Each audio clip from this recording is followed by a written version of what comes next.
क्या आपने सुना है कि भारत में किसी मजहबी तकरीब के दौरान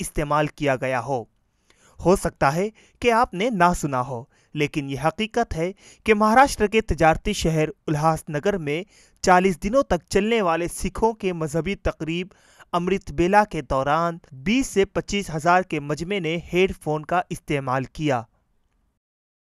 ये इसलिए क्योंकि ये पूरा एरिया जो है रेजिडेंशियल है और यहाँ पे हज़ारों की तादाद में लोग होते हैं, तो ना स्पीकर लगा सकते हैं ना एम्पलीफायर अलाउ नहीं है, क्योंकि जो टाइमिंग है सत्संग का वो 4 बजे के आसपास स्टार्ट होता है और 6 बजे ख़त्म होता है, जो कि अलाउ नहीं है इस टाइम पे। और हर हेडफोन में वॉल्यूम है, आप कम ज़्यादा कर सकते हैं। स्पीकर का वॉल्यूम आप कम ज़्यादा नहीं कर सकते अपने हिसाब से, इसमें आप अपनी चॉइस के हिसाब से कम ज़्यादा कर सकते हैं।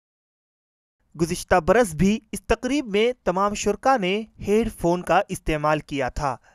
जिसका मकसद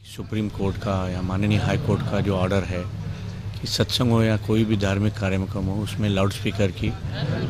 पाबंदी है, तो हमारे खुशी की बात है कि हमारे एक छोटे से प्यारे से शहर उल्हासनगर में पहला एक कार्य हुआ है पिछले साल से कि अमृत वेले ट्रस्ट की ओर से नई टेक्निक का इस्तेमाल किया गया है, जिसमें हेडफोन से सत्संग सुनाया जा रहा है।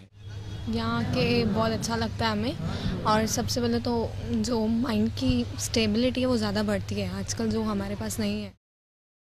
लेकिन सवाल ये है कि क्या सिखों का ये अमल दीगर मज़ाहिब के लिए नमूना बन पाएगा? अगर वाकई दीगर मज़ाहिब के लोगों ने मजहबी व समाजी तकरीब के दौरान इस टेक्निक को अपना लिया तो फ़िज़ाई आलूदगी पर कंट्रोल के हवाले से एक अहम कदम समझा जाएगा।